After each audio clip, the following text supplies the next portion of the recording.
So moving forward, Parsha Saman. This week is Parsha Saman. What is the man? Man is good. It's yes, the man is next level. The man. Let me first go with what's coming, and then we'll go from there. The man was after they went through Kriyas Yamsuf, and after they went through the cleaning of the whole process of Mitzrayim, but mainly coming out of Mitzrayim, because we don't need to elaborate much about being in Mitzrayim, because we are in Mitzrayim. We just need to start elaborating on how we're getting out of Mitzrayim.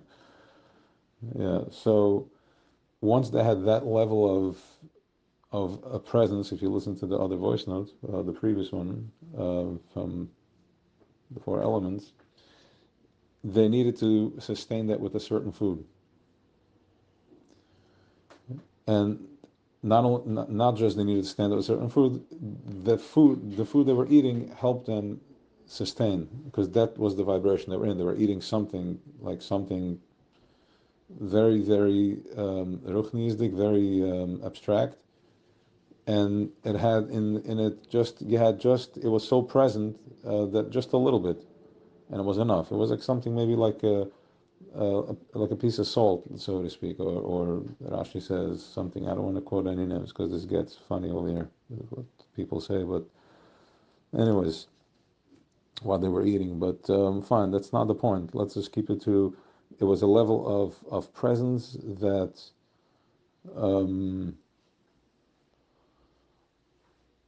was completely in ruach. It was completely in the spirit. There was no offer there. They were completely bottled. They were in the midbar. There was zero distractions. There was nothing, and it was so real that whatever you projected, that's what it was.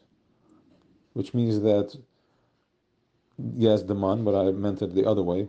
Whatever they projected, whatever there was such a level of presence, whatever was projected, that's what came back immediately. They were able to see that it's their projection. The man, any taste, any type of taste that you had in mind, that's how it happened. That's how it worked. And tzaddikim found them by the door. They didn't have to go too far to go make the parnasa, and then levels and levels. But after that, as he gives them, Moshe gives them the instructions. He's like, do not take more than what you need. And then he said, do not leave al yosir mimeni ad boker. Do not leave anything left, because you will have again tomorrow. Leave nothing. Don't leave anything. So. And they did not listen. They left in the morning. Das and Ravim says Rashi. They left for the morning, and it's going for fault. It was rotted. Why? Because there was a level within them, a certain truth that was missing, or there was a certain truth that was their truth, and they felt that they need to leave for the morning for whatever reason, or simply so we can know how this works. So they did leave. They wanted to give an image of what it looks like on the other side. What it looks like is that whatever you're projecting, that's what it's going to be.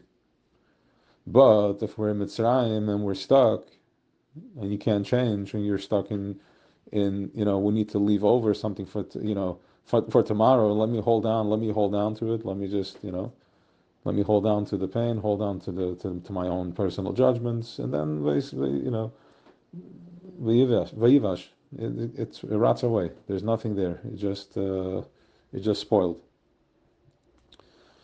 So Maase Avos Siman Labanim, which means that whatever our Avos, our Avraham, Yitzchak, Yaakov did, that was a simon for us. It's a sign for us, which means one step, one walk in the midbar could be a lifetime of that we need to process over here in this level of separation that we live in.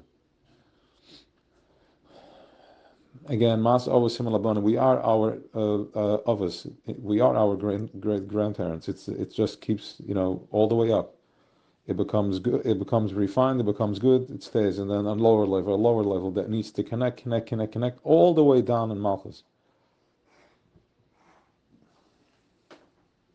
all the way down in Malchus, where Malchus meets Kesser. Um, so whatever was happening, Kriyas Yamsuf, whatever was going out of Mitzrayim, the work, the Midbar, so on and so forth, whatever was happening is still in effect. It's still happening. But to bring it in more tangible, to bring it in more realistic, because that's just a statement, it's a Davanitzki. So it's there forever. It doesn't go away. And then it's layered in time and space, which means that it does have a time of occurrence, one after the other. And here we are now, we're in this vibration that we're at. We can't process that it's actually happening right now because it doesn't make sense. I'm not processing it. I say it, but it's not. You need to be in a very special place to have a moment of that. If you're Zohar, I guess, to have a moment of presence. But what we could do is that we need to connect our higher self. That is clear, and that's fine. I'm connecting to my higher self. I'm connecting to the Shoresh. And when you connect to what is the higher self, the higher self goes all the way up to Midbar Mitzrayim, all the way. It's in the DNA. It's all a part of the DNA. Avraham, Yitzchak, Yaakov, and then deep Akedah, and then the Mesiris Nefesh that they did. That's the back. By some, it's it's in the backbone, and some it's more, depending on where the person is in life, which part gets activated of the Nisyonis. 10 Nisyonis. 10. Okay. So I meant 10 Nisyonis and the 10 Midas.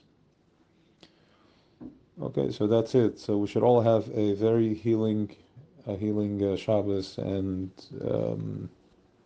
have a Kriyas Yamsov, a true Kriyas Yamsov, where Malchus just busts open, like the water breaks before the child is broken.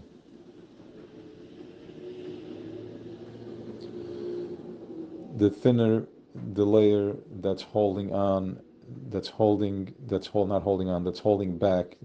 that ruach, that presence, so it can just burst, and there can be a Kriyas Yamsuf. Just these heavy bodies that are walking around. It's the showdown of the Sharba and the Levyasan, where you have the Sharba with its whispers is going, with its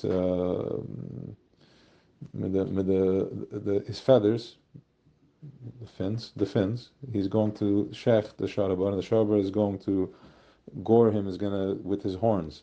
So we're talking here about Sharba and Levyasan. On an emotional level, it will play out physical too, because Masa obviously will abanim. So we'll wait and see what that's going to look like. But on the emotional level, it's Parshas B'Shalach, it's Shabbos Shira. We're going to sing Shira, which is going splitting the sea, going out of Mitzrayim, going out of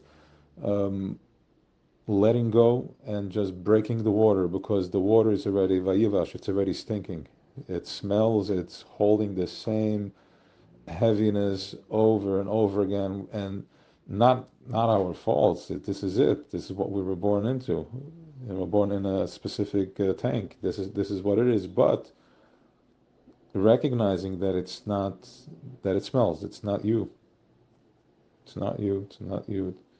And that is where the water breaks. And once it leaks, it goes out, and then we can walk through Malchus. We can walk through the ocean. Okay. Nachshon ben Amenadav. Just do what you gotta do. Positive change. Have an awesome Shabbos. Don't forget to sing.